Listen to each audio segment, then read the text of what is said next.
Welcome, welcome, welcome. Awesome. It's nice to see you gents again. Oh yeah, good to see you too. Good to see you too. Michael has changed. His head's turned upside down. No, the joke's on you. It always was. Now it's right side No, up. no, because as someone who has very limited hair, I can see by the stubble you still could grow a nice coif if you'd like. Yeah, it's such a pain though. It really is. Is that what it is? Just It's much easier to just do the beard thing because then I don't have to do anything. Thank you. Well, I get confused with Dr. Robotnik frequently, but there are worse things. I just discovered mustache wax. It's become my whole personality. But as midlife crises go, it feels kind of harmless. So it's been a couple years since I saw you guys, and My Hero Academia has not slowed down at all. I feel like it's constantly getting bigger and bigger and bigger and bigger. What do you think is the reason why it continues? Besides the fact there's plenty of stories. I mean, but just because there's stories doesn't mean it has to continue. That's true. Quick anecdote on that topic. I feel like I've talked to a lot of people this weekend and this year who just started watching the show. Like literally are walking up to me saying like, yeah, I'm on season 2 and I love it.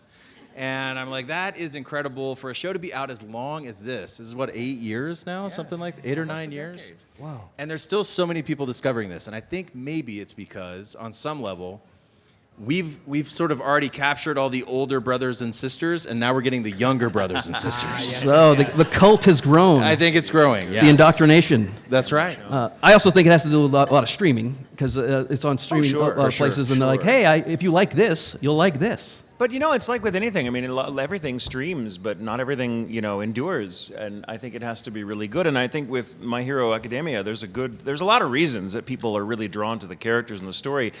For me, I think because, we're definitely living in the age of superhero media. We love comic book films and, we love the MCU, all that stuff. And why not? What's not to love? But I feel like My Hero is kind of the antidote to the typical Western view of superheroes. Because unlike your Captain Americas and your Thors, and love, nothing wrong with them, by the way.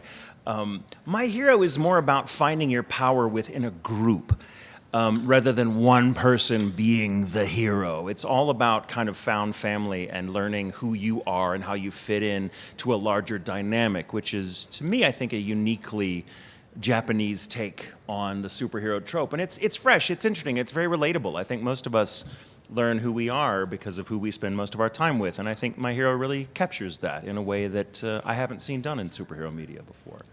Thank you for coming to my TED Talk. Well, that leads me to the next question, is that you talked about how, you are who you hang around with and who you spend your time with. Yeah. Without naming names, who are the people that you spend time with that you feel make you who you are? We'll start with... But also Chris. We love Chris. Yeah, we love Chris. But we're not married to Chris. We're married to each other. It's true. We're married in real life. That's true. Thank you. It'll be a year in October. Wow. Yeah. Hold on. I feel a disturbance in the force. Ladies and gentlemen, Kellen Goff. Hi. Kellen, welcome. Thank you. Yeah. You two are supposed to share. You're married. What's that? Though I think on mic 3 we need a little more juice on mic 3. Mic 3? Mic 3? Little bit more juice. Test. Or mic 2, whichever one that is. Audio engineer song. Peter Piper. Yeah. Peter Piper. Hello? That's all right. Peter Piper. La la la. Piper. Unique New York. Mine always works. Red leather, yellow leather. Yellow leather. Yeah. You need unique New York. That one. All right. So welcome, Kellen. You got your own special little hey intro. We were just asking each other who in your life makes you who you are. So we were going to start with Brandon and Michael, but we want someone other than your husband. Darn. But it was really good you started that way. That was my first answer. Yeah. Did you answer yet? Go ahead. Nobody's answered. Okay, we're going down the line. Oh my God, no, start at the beginning. Right? Yeah, so we'll start with Kellen. We'll start with you then if we're going down the line. Wants it done a certain way. You like chaos. These days I feel like my cohort is just my kids, and I spend all my time with them. And so someday I'm gonna have a social life again, and that's gonna be cool. But for now, it's just dad mode. It's just like full-time dad mode all the time. all three of my boys are in productions right now. One's a musical, and then one is a play called Radium Girls. Super excited about that. And so I just volunteer a lot at the theater with them and spend a lot of time with them. And so I end up learning all the 14-year-old slang. Oh, yeah. And I'm so sick and tired of 6'7". I can't take it anymore. It is totally skibbity. Can't you know what I'm take saying, it man? anymore. We have to stop with 6'7". No cap. No cap. So I have to ask you, are you a stage dad? Or Yeah, I mean, sort of. Like, Do you- I never pushed them in this Okay. direction. And in fact, they were super interested in sports. So I always was like, let's do sports. Ooh, And then my guys got a little bit older and realized that theater is full of cute girls. And so they were like, we want to do theater now. And so, That's, sports and drama is a It's powerful amazing how combination. that works. Yeah. The realization. So, Yeah. so we're gonna go to you, Kellen, and then we'll get to these guys. Well, my parents have been my number one fan since the beginning, and vice versa. I'm on the spectrum, autism, and hey, right on. We got some autistic sims. Let's go, autistic family. Yeah. But yeah. You came to the right place. Heck, oh yeah, these are my home. These are my home. But growing up in the 90s with it, it's kind of unsure what to do with it, but they did, an amazing job. I think I can say and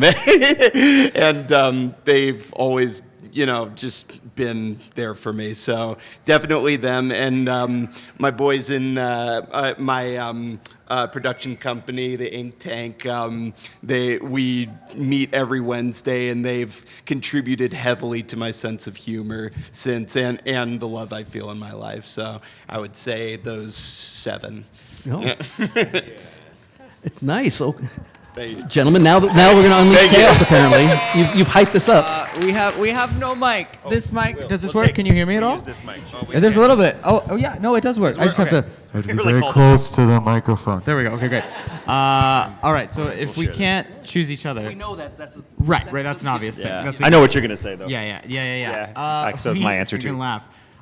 We have a LARP crew. We LARP, so it's like Dungeons and Dragons on steroids, y'all. Our LARP is like 600 people strong and is big LARP. But we have our party, obviously, and we're very close with them, all of them, and it's cool. They're awesome. We slay demons together. We do.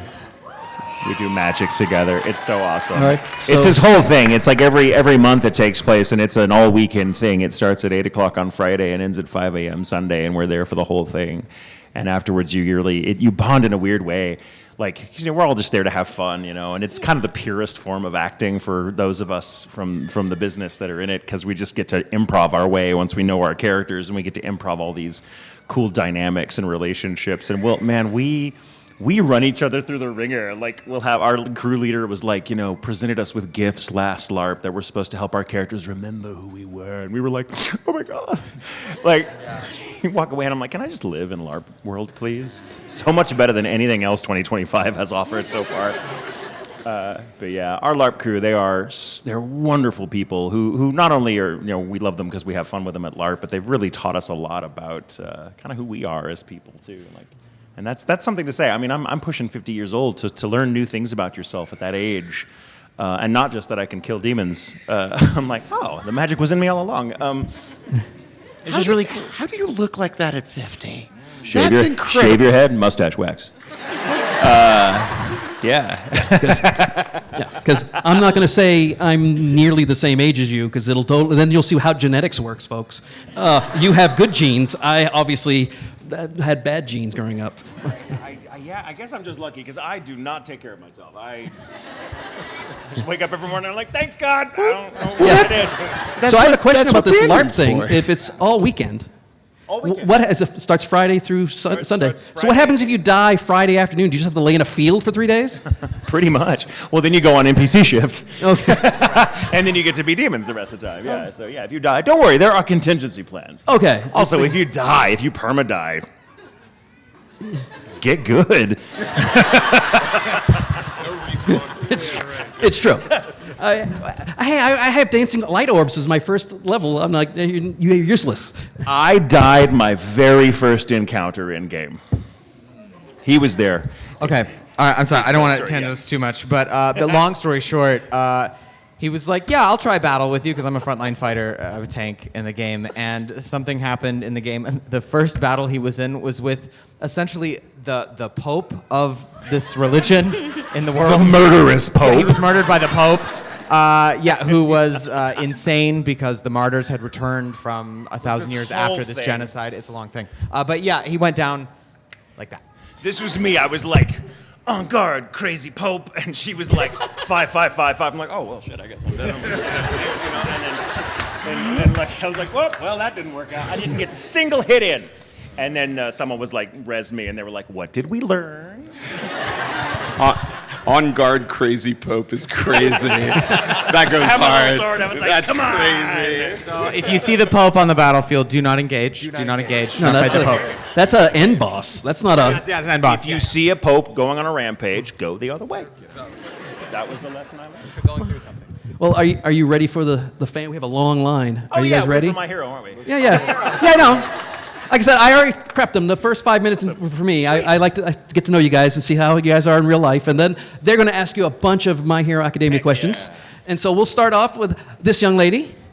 Say your name and what's your question? Have no fear, citizens. I am here to save FanX from Overhaul. Yeah. Well, I feel like that's a personal attack. I'm clapping with the no hands I have right now. All right, so my name's Erica. You can call me Small Mite. My question for you guys is, what is your favorite moment in all 7 seasons? I can start because I think about this a lot, and it's you get to play a lot of characters in this business if you're lucky, and it's rare that you have like a scene that like immediately tells you the actor who this person is, and just so you just have that instant connection. At least in my experience, it's pretty rare. And I could choose from a lot of great moments, but my favorite thing with Tenya is when he's on top of the exit sign, telling everyone to like calm down. It's a perfect summary of who he is because like he's doing the right thing, and that's when the audience figures out, okay, he's not a total jackass. He's actually good. He's just a little much. And, he's a type A personality. Look at me. I can't even talk about him without doing it. This is how I got the role. But, like, even his he's like, I'm going to do the right thing. And he gets there imperfectly. He's like, whoa, and I'm like, this is a perfect character moment. And so, like, I live for stuff like that. So that, I could choose so many, but it's the unlikely ones like that I love. So that's my answer.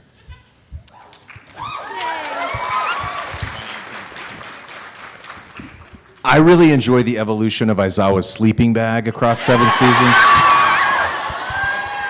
Somehow we're to the point where he has arms and legs on it. And I don't know how he got there. I don't know who made that for him. He definitely didn't make it for himself. And so every season I'm like, what's it going to have this time? And that's been my joy year after year.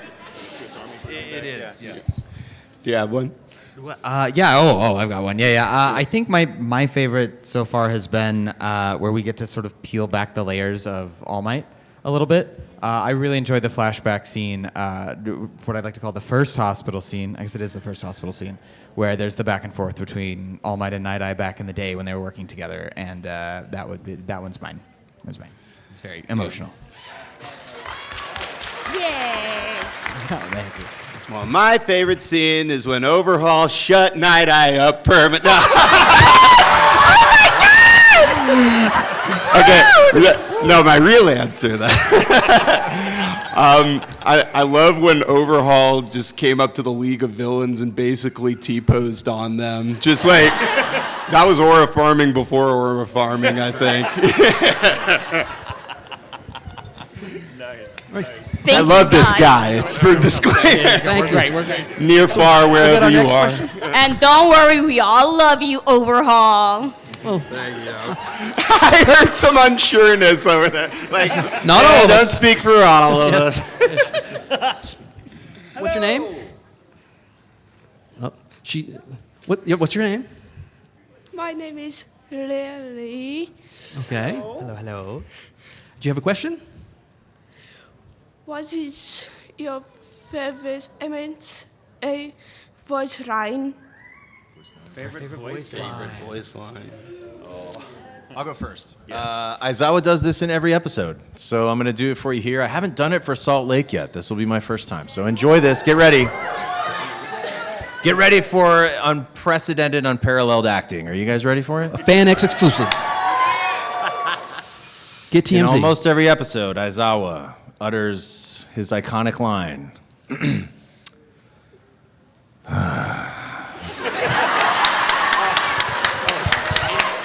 Inspired.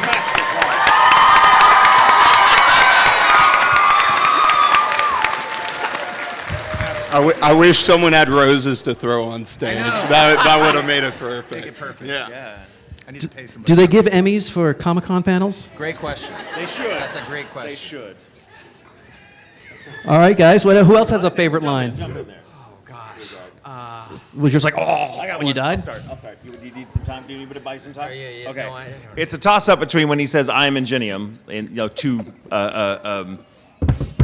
Stain. Thank you. That's not what I call him. Because that like I am Ingenium is great, but also like it's a tie between that and a punch to the scrotum is unforgivable. A more philosophically true statement I've never heard in my life. Mine, I don't. This is a sad one, but it's a good line. It's everything that Nighteye says after telling Mirio that he's going to become the greatest hero the world's ever seen. Yeah. Fun fact: I was in tears that entire time, and I really thought they weren't going to take that take because that was just a single run.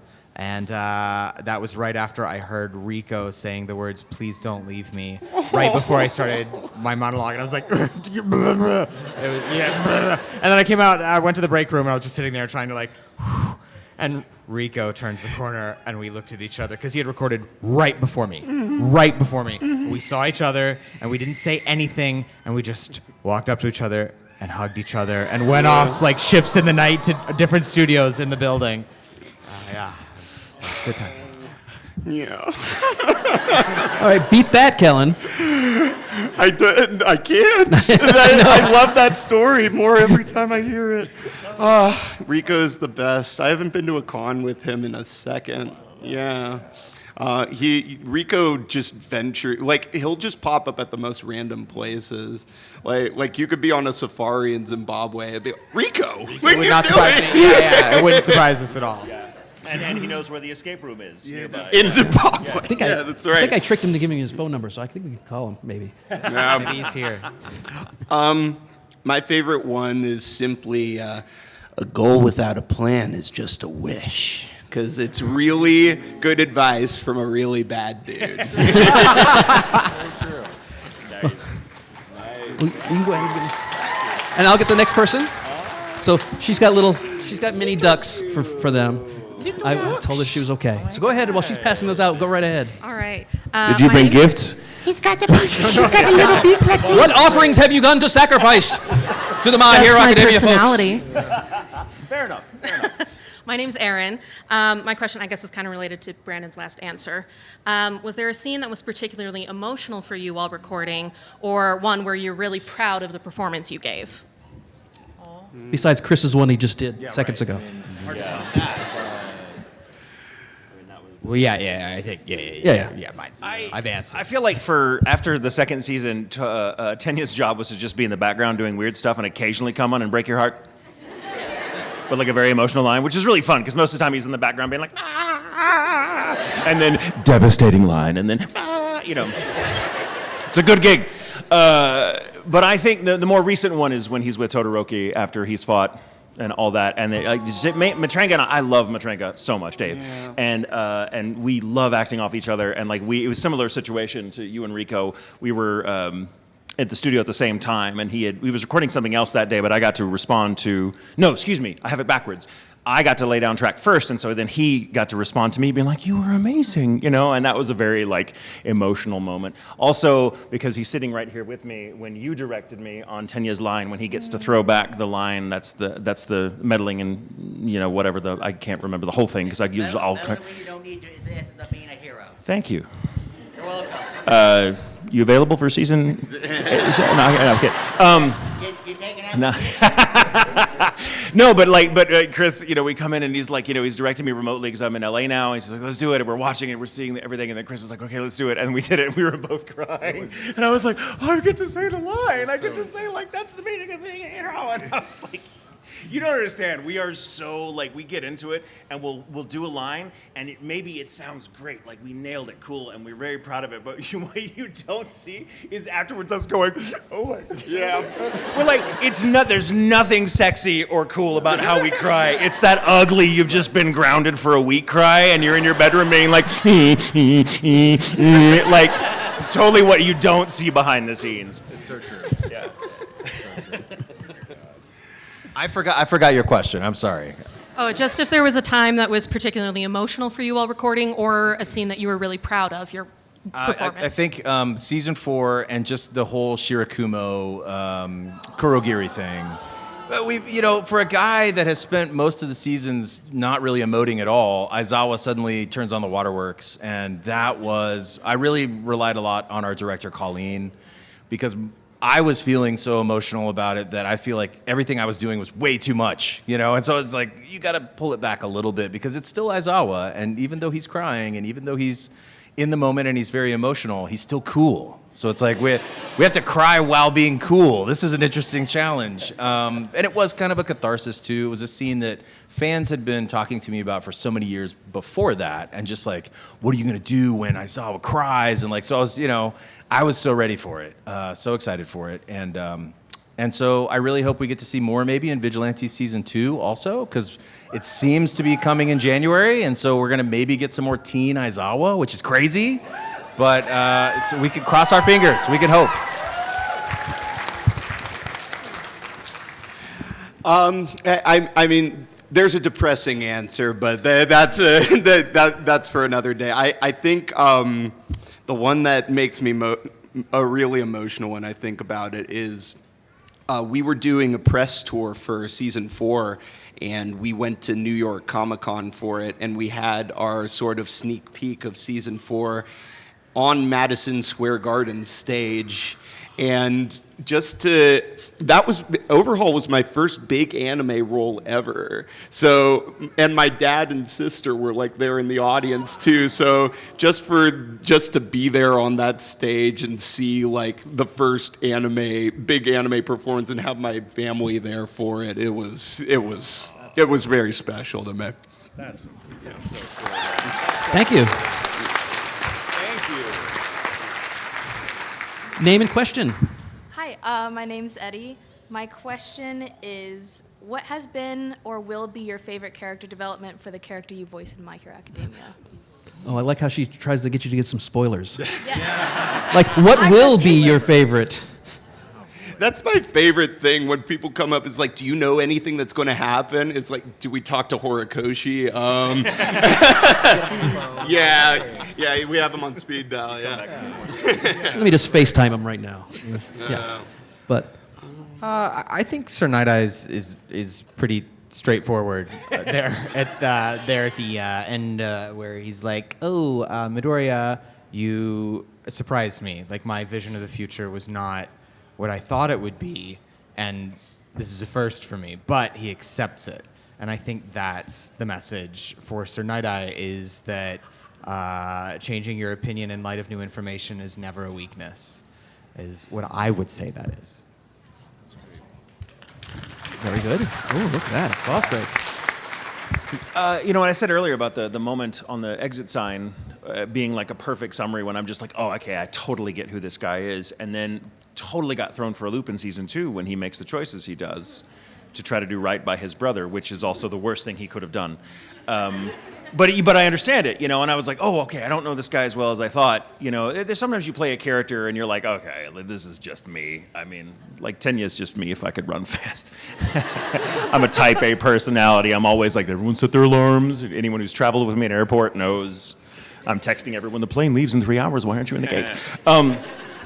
you know. But then that happened. It was a really cool story moment where like you get to see this character make a choice that you're like you can't imagine him making, and sometimes that happens. Sometimes characters make choices that they would never thought they'd make, and it can seem like it's a departure from who they are, but you're like, oh no, somewhere inside of you is this person that would make that choice, and then you get to understand that relationship. So for me, learning about Tenya was kind of like his arc is learning that he doesn't have to do it alone. He doesn't have to be the person. Like, he's a sheepdog, so he's always trying to do the right thing, but he doesn't necessarily trust everyone else to come to arrive at the same conclusion, so he has to kind of micromanage everybody. And so his arc has been one to be able to sit back and be able to trust the people, to put faith in people that, yeah, we're all on the same page here. We're all fighting the same fight. We're all good. And so that's kind of been his big thing. And the best way he could have learned that from a narrative standpoint is what he went through with his brother. And so that was really, like, that was such a cool moment to see, because at that point he'd just been kind of a fun comic relief, super, like, loved playing those types of characters. But getting to see him go there and it be so real. That was a tough scene to do, that alleyway scene, and it was, but I love a challenge like that. Yeah. Great answer. All right. I'm a big fan of Aizawa and the little family he is making. I think I really want to see what happens with Eri. I love to see Shinso coming out of his shell and becoming everything that he can be. And so I feel like the future is really bright for this little family and very dysfunctional and fun at the same time. Yeah. Best dad for sure. Best dad. Yeah. These are some emotional questions. I'm trying to keep it together up here. Oh, this is like the tissue box episode. I mean, there's not really a lot of character development he gets, but I really appreciate that they put in that one part where Izuku tells him, like, apologize to Eri, and maybe I'll let you apologize to Pops too. And the look on his face, it's almost like he hadn't even considered that. Like, he was so set on his goal of making it up to his Pops for taking him off the street that he hadn't considered who he was hurting. So I want to think deep down in that pit, there's a spark of a spark of, wanting to be forgived somewhere. But hey, I guess we'll see. Thank you. Okay, now a funny one. Yeah. Please, funny. You might get your wish. All right. In all seriousness, but my name is Jacob, and like Kellen, I'm on the autism spectrum. Let's go. Heck yeah. All right. So my question for you all is there a particularly funny bit in the show that you struggled with recording? Yeah. Okay. In season 3, there's a point where Aizawa faces off with Dabi, or it seems to be Dabi, and so they have a fight, and it's a very short-lived fight, and it's sort of quickly revealed that this Dabi is maybe not all he seems to be, and so Colleen and I then were confronted with a scene where Aizawa runs back into the room and confronts another Dabi, surprise, surprise. And I forget what his actual line was, but as I was just reading it, I said, this guy's just a clone. He's not the real thing. I'll just stomp him. Stomp, stomp, stompy, stomp, stomp, stomp, stompy, stomp, stomp.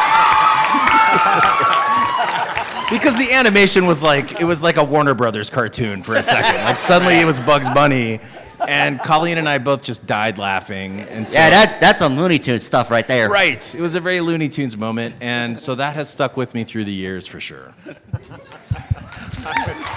good. I mess around in the booth a lot. I will flub takes. I will make fun of myself, whatever. But there was a scene, I can't even remember the full context. I just know that the gang is dressing up like street toughs. Yeah, and there's this shot where Tenya is in. Actually, his drip is pretty awesome. He has your mustache. He has right? my mustache, Yeah. and he's got the slick back hair. And I made some joke about him looking like the bad guy from Annie. But we had to, and it was free. We were trying a couple of things because it's supposed to be a funny line, so we don't often get to improv. But I was like, "Can I try something?" And I forget what the actual line was, but what I said first, which was like, "Please keep this. Like, we can't keep that. We can't. Japan's not going to let us keep that." And I understood, but I was like, I think what I had him say, because there's a big flap at the end of it, where he's like, "Flappity, flappity, flap, flap," and so we're like, "What the hell do we do with that?" And I was like, "We're just some bad guys cruising for Quirks." I look out and Colleen's like, I'm like, can we give it? She's like, we can't keep that. This guy right here is the master of thinking of like 3-line like bloopers for stuff that will never see the light of day. And never should. Yeah, And the flaps will be perfect. Yeah. It will be perfect. He's like the flaps. Robin Williams of anime. Yeah. Very much so, yeah. Oh, stop. Oh, it's everywhere. Mine So for Sir tired. We have fun. Mine for Sir Nighteye is when he's in the store with the action figure, like the you know what I'm talking about, like the super like pretty soldier. Yeah. Like I thought that was hilarious. I was like, oh, okay. It was fun. I want to say like he doesn't do much funny stuff, but the one that was humorous was like he interrupted the whole scene. Like there's a negotiation scene with Shigaraki, and he interrupts the whole scene to say, "Get your feet off the table." That is the only time I've ever got to boss Eric Vale around, and I hold that dear to me. Yeah. That's good. Thank you. All right. That's awesome. Thanks, man. Let's go. It's a superpower. Hello. Hey guys, my name's McKenna, and right before I get to my question, I just want to say that I fell in love with your guys' show and how what a good job you guys done, and it's been really great, and how characters that in the show that way you guys had voice acted has done really great. Thank you. And my question is, if you could say one thing to the character you play or voiced as, what will it be? Apologize already. Make it up to her.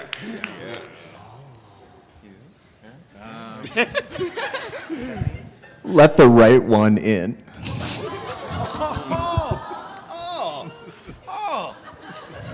Am I supposed to follow that? Now I'm having feelings. How dare you? I just tell Tenya to calm down a little bit. It's gonna be okay. They don't need you to be quiet. You're at a 10, and we need you like an 8. But he never listens to me. So I was very surprised when we saw how ripped Sir Nighteye was. I was like, what? So I would say to Sir Nighteye, how come we didn't see your abs until the end of season 4? Thank you. Thanks, guys. Thank you. Hi, my name is Kaylee, and my question is, what's your guys' favorite battle that happened? Favorite battle. Season 2 Sports Festival.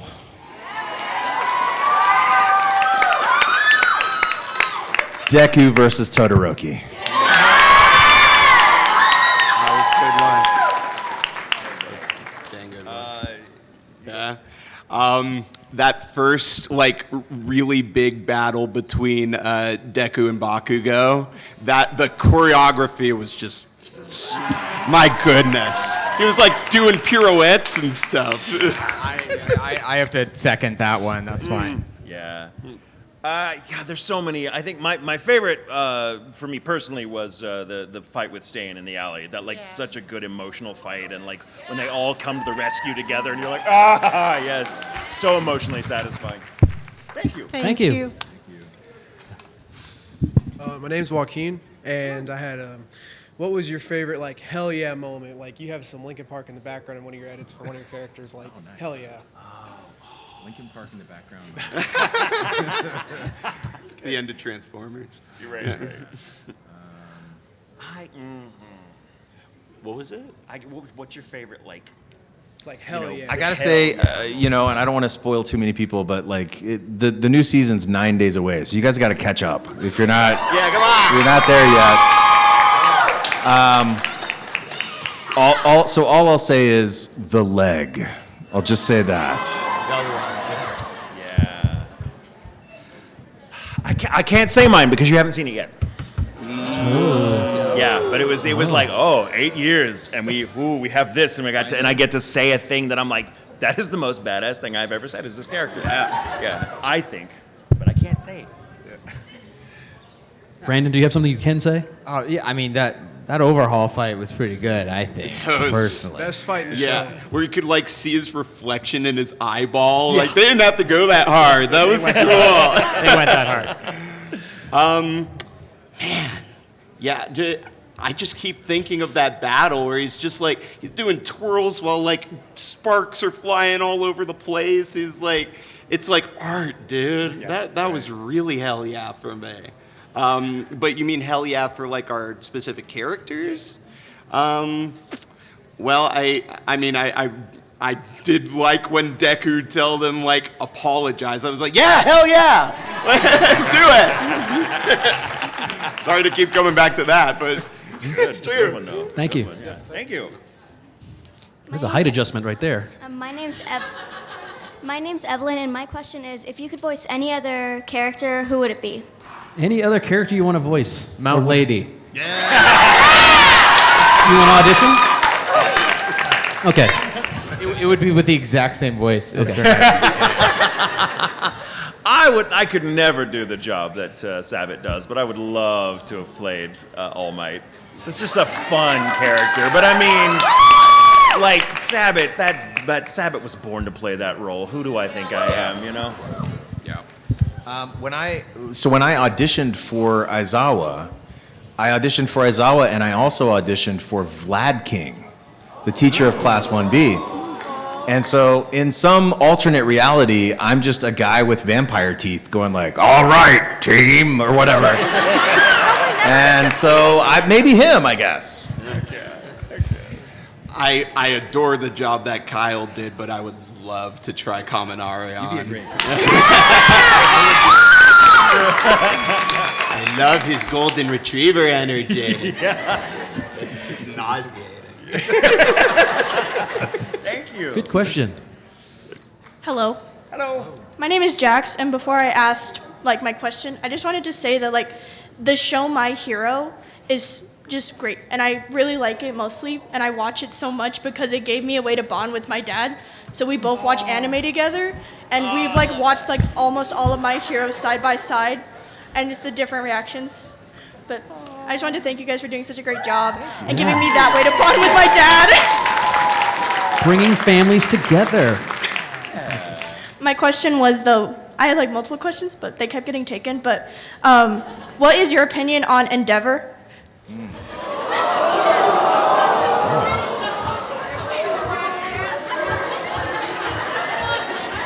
That one emoticon that has like the face.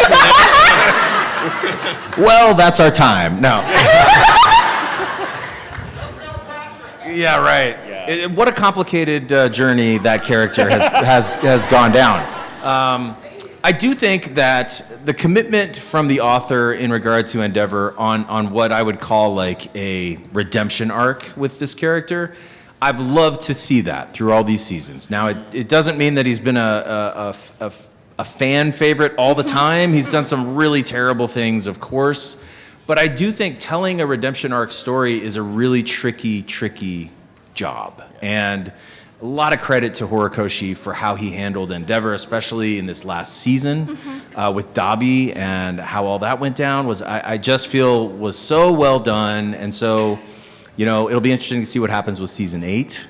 I will say overall, he's been an incredible character to watch in fights as well. You know, towards the end here, I feel like in some ways Endeavor has become even more powerful, if that's possible, because he's finally coming to terms with all these things that he sort of left by the wayside for way too long. And so, and actually facing that stuff is making him stronger as a character. That's a cool message, you know, that actually trying to right your own wrongs in your life can make you stronger. Like, that's a really cool message. And then of course Patrick Seitz is just the bomb and is incredible. So there's a lot to like there.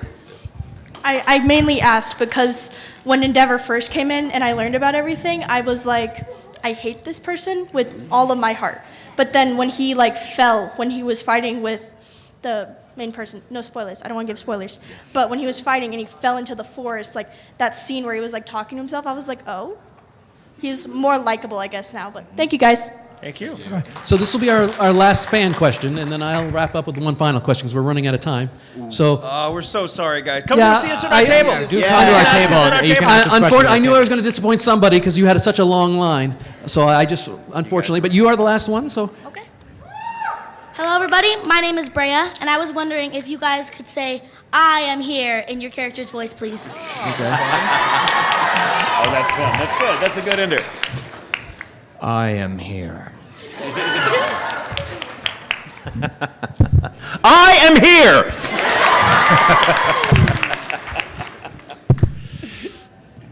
I am here. I'm here.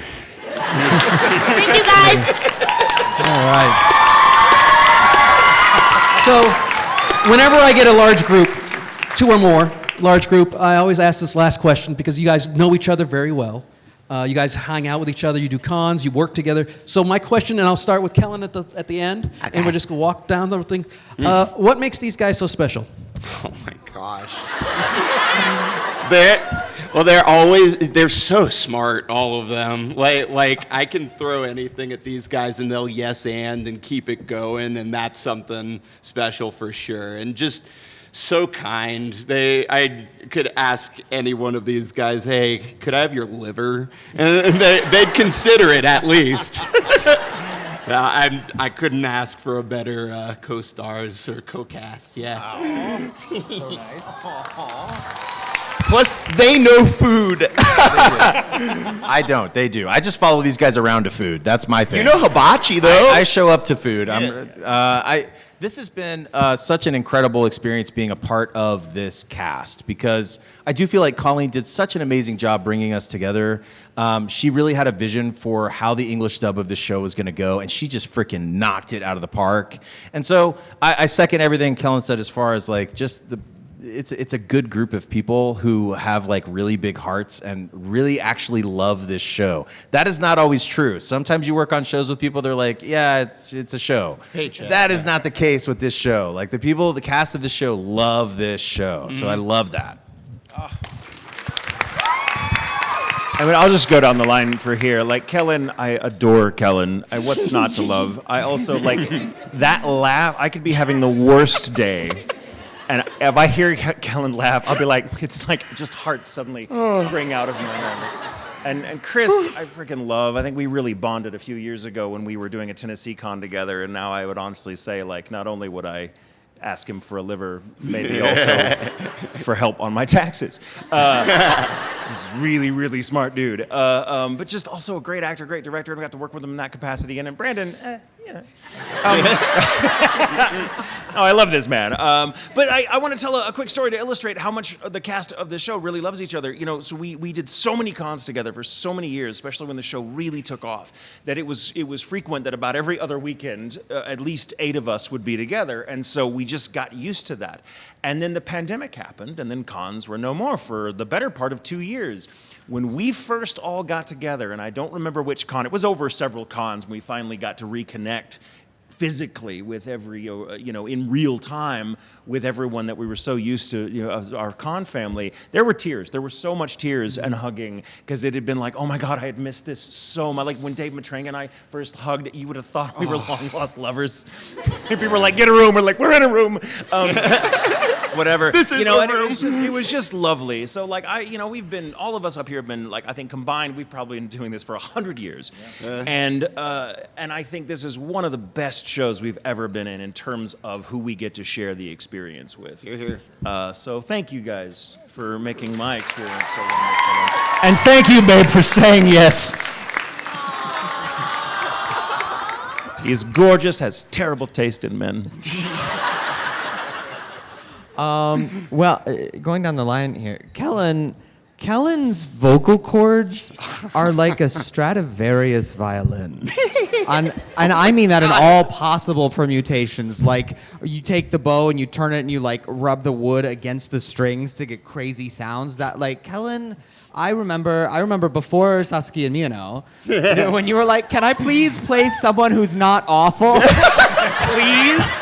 And so it made me so happy. But your range is incredible. Thanks, sir. Hirano. It's so good. Wehkamp has an insane emotional depth to everything that he does, and we've talked about it at dinners here and there throughout the years. But I was like, oh dang, this is deep. This is a very deep man. Very, very and super intelligent. And so there's a lot of information going into every read from Wehkamp that I'm very inspired by. And then Pumpkin. This is Pumpkin. Pumpkin. I am always so inspired by Michael. I think I've just been around him. Also, I engineered all of his auditions for several years, and I was like, whoa. It was really cool to watch, and so I'm always inspired by you. You're amazing. Oh. I'm glad you said yes too. Wow. Well, on behalf of FanX. Damn it, we're halfway through the weekend. We can't break down now. Yes, I just want to say on behalf of FanX, because I've had a chance to moderate for you guys a couple times. Not only are they fantastic, talented artists, but they're just great guys. Wonderful people. On behalf of FanX, thank you so much for coming here. And they are here for the weekend. Make sure to go see them, get autographs, get pictures. Just come by to say hello. See you all soon.